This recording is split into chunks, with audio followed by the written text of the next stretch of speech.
Alrighty, have you ever received a gift that you just didn't like and you couldn't use?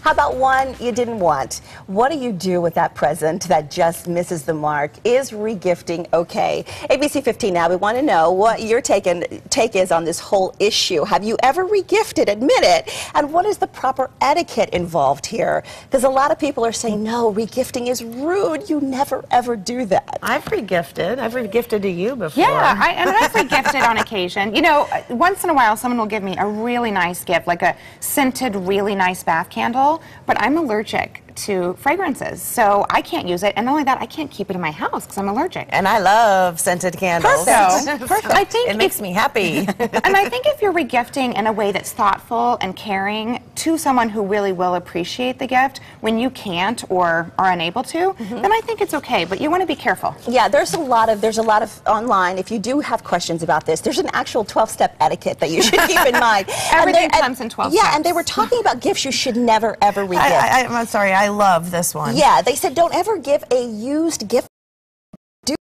This gift card's worth $25, but there's only, I don't know, $14.50 left on it. What I want to know is who used a gift card and only spent $9. Exactly. Would you ever give someone a pizza with a slice, or a pie with a slice missing? Well, apparently that is number 11. You're not supposed to do that, but I definitely wouldn't after the pizza story because I wouldn't want it to be shaped and the thing of it gone and have to go sit by myself at Christmas dinner. Well, they do say that you should never regift.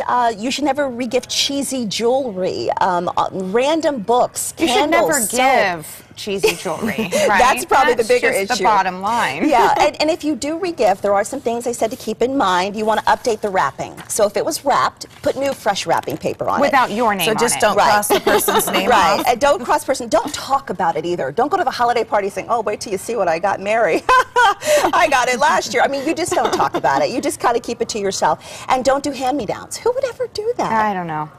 I think the key is I don't think regifting is necessarily bad as long as if it's something that you're not going to use, not letting it go to waste and giving it to someone who would use it. Right. So your candles, just so you know, anyone who gives you one, right here. They're going right Bring there. it on. And I think it's okay, like you said, if you know each other. I think it makes the regifting a little less, awkward if it's a friend and you say, I know you're going to love this. I couldn't use it, but you'll love it. You know, my friends and I do that all the time. Yeah. One of my friends will say, you know, someone gave me this, I don't like it, but I figured you'd love it. And you know what? They were right, I love it. All right, well, here's what Ellie Rakoff on Facebook says. They say it's the thought that counts, but if the giver has thought so little of what you'd really like, what thought could there have really been? Regift without regret. Amy Schilling writes, yes, it's fine. The person giving it to you intended for it to be used and liked. And if you can help that process along, then by all means, you should. Kara Clevenger says, I love to regift things back to people when the gift they gave me was something they knew I would hate, had no use for, or simply was a very bad choice in the first place. It makes for a whole lot of fun seeing the look on their face when they realize what's happening. That's too far for me. That is. She has no qualms about I think that's classic. Like Here doing you it go. right while you're doing, oh, I don't want this. I'm pretty sure you'd be taken off that person's Christmas card list. Right. And there are those office parties where you do that. You know, you just, I want your gift, you pass it along, but I don't know. She's right out there. Yeah. Well, ABC